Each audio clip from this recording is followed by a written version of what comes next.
आप सभी को होली की हार्दिक शुभकामनाएं। देखिए, हमारा होली का त्योहार आने वाला है और होली के त्योहार आने से सीधा 8 दिन पहले होला अष्टक के दिन होते हैं। देखिए, यह जो होला अष्टक के दिन होते हैं, यह 8 दिन शुभ नहीं माने जाते हैं। इसीलिए मैं आपके लिए वीडियो लेकर आई हूँ कि आप समझ सकें कि आपको इन 8 दिनों में अपने कोई भी शुभ कार्य नहीं करने होते हैं।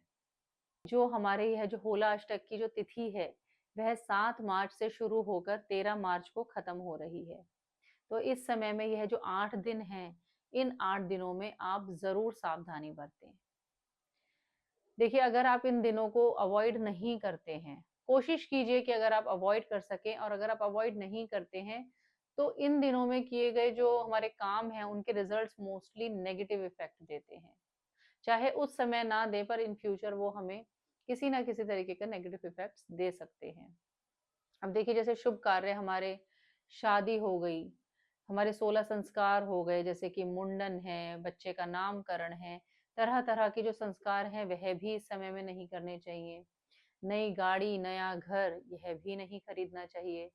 साथ ही साथ भूमि पूजन नहीं करना चाहिए। ऐसे बहुत सारे, बहुत ही तरह के कोई भी नए शुभ कार्य जो होते हैं वह नहीं करने चाहिए। अब देखिए, जैसे कई लोग होते हैं जो न्यू इन्वेस्टमेंट करना चाहते हैं, बिजनेस में पैसा लगाना चाहते हैं, अपना नया बिजनेस शुरू करना चाहते हैं, वो भी इन होला अष्टक के 8 दिनों को जरूर अवॉइड करें। एक्चुअली देखिए, होता क्या है, अगर इस समय पे आप कोई न्यू इन्वेस्टमेंट करते हैं, नई चीजें शुरू करते हैं, तो हो सकता है वह इन्वेस्टमेंट आपको इन फ्यूचर जाके आपको कोई लॉस, नुकसान दिखा सकता है। अब देखिए, होला अष्टक के यह जो 8 दिन होते हैं, कहा जाता है हमारे पंचांग के अनुसार भी कि इस समय जो हमारे ग्रह होते हैं उनकी पोजीशन भी अशुभ हो जाती है, इसलिए ज्यादातर शुभ कार्य नहीं करे जाते हैं। इस समय में की गई शादी, कहा जाता है इन फ्यूचर तलाक भी हो सकते हैं आपस में, या फिर लड़का या लड़की में एक जो बॉन्ड होता है वह नहीं रहता है, लड़ाई झगड़े बढ़ते हैं। अब देखिए, होला अष्टक के ये दिन होते तो अशुभ हैं, जैसे कि मैंने कहा, कोई भी इनमें हवन यज्ञ तक नहीं करना चाहिए। पर अगर आप इन समय पर सिर्फ अपनी एक पूजा करते हैं, जी हाँ, की हुई पूजा आपको इस समय पे फल देती है, क्योंकि आप कोई शुभ कार्य तो नहीं शुरू कर रहे हैं, पर आप अपने भगवान को याद कर रहे हैं। देखिए, अगर कोई भी लोग जो कहते हैं कि कोई कोर्ट कचहरी देख रहे हैं, कोई लीगल इश्यूज किसी के फंसे हुए हैं, तो ऐसे समय पे अगर आप माँ बगुलामुखी के मंत्र का जाप करें, और या फिर आप सुंदरकांड का पाठ करें, तो आप देखेंगे कि आप कुछ समय बाद इन प्रॉब्लम से काफी ज्यादा आप रिलीफ फील करेंगे।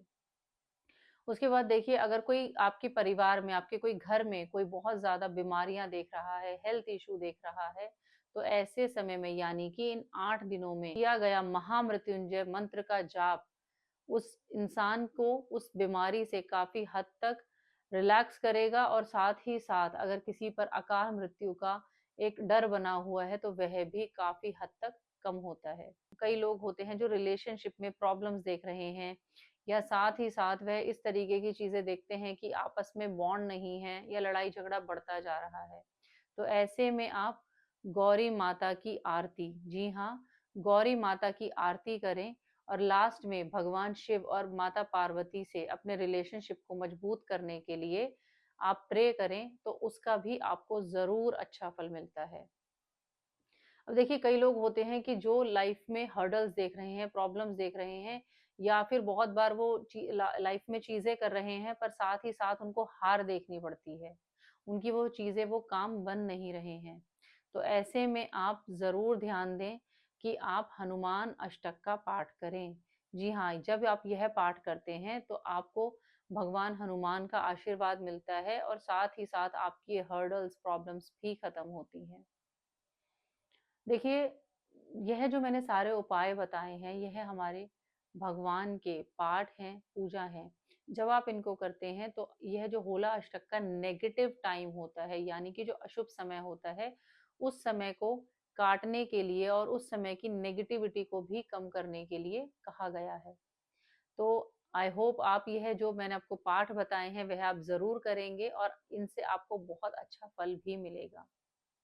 तो अगर आपको हमारी ये वीडियो अच्छी लगी हो तो इसे ज़रूर शेयर करें, और अगर आप और भी ऐसी इन्फॉर्मेटिव वीडियोस चाहते हैं तो आप हमें ज़रूर कमेंट सेक्शन में बताएं।